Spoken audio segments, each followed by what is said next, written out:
Suradinata 1993, imbibisi adalah penyerapan air atau absorpsi oleh benda-benda yang padat atau solid atau agak padat atau semi-solid. Karena benda-benda itu mempunyai zat penyusun dari bahan yang berupa koloid, banyak benda-benda kering atau benda setengah padat dapat menyerap air atau absorpsi. Benda-benda tersebut mengandung materi koloid yang hidrofil. Hidrofil artinya menarik air, contoh pada tumbuhan misalnya biji yang kering. Menurut Widiawanti 2009, imbibisi berasal dari kata Latin yaitu imbibore yang artinya menyelundup. Air menyelundup disebut air imbibisi dan zat dimaksud dengan imbibisi adalah peristiwa di mana perpindahan molekul-molekul air di dalam suatu zat lain lewat lubang atau poril yang cukup besar dan molekul air itu menetap di dalam zat tersebut. Menurut Kaufman 1975, pertumbuhan didefinisikan sebagai pertambahan yang tidak dapat balik dalam ukuran pada semua sistem biologi. Pertumbuhan ini digambarkan dengan kurva yang sigmoid. Proses pertumbuhan ini diatur oleh pesan hormonal dan respon dari lingkungan atau panjang hari, temperatur rendah, perubahan persediaan air.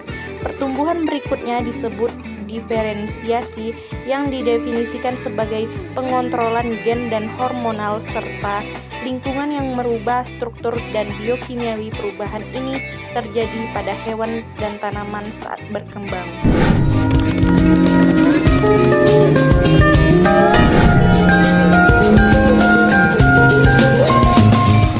Cara kerja yang kami gunakan: pertama, timbang 20 biji jagung, masukkan NaCl 10%, 15%, 20%, 25%, dan 30% masing-masing konsentrasi ke dalam cup plastik dan buat kontrolnya dengan menggunakan Aquades.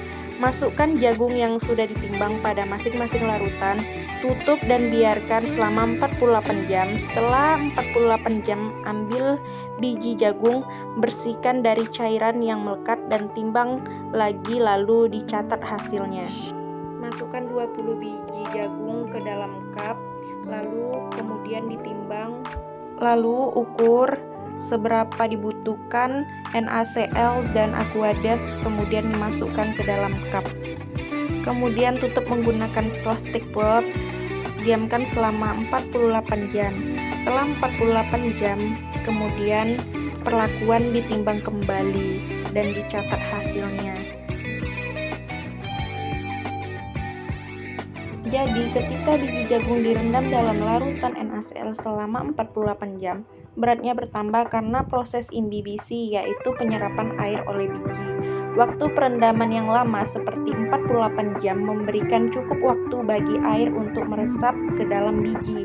Meskipun laju imbibisi lebih lambat karena adanya NaCl, ketika biji jagung direndam dalam Aquades atau air murni selama 48 jam, beratnya bertambah karena proses imbibisi. Aquades tidak mengandung zat terlarut yang dapat menghambat penyerapan air. Oleh karena itu, air dapat dengan mudah masuk ke dalam biji melalui osmosis, menyebabkan biji mengembang dan beratnya bertambah.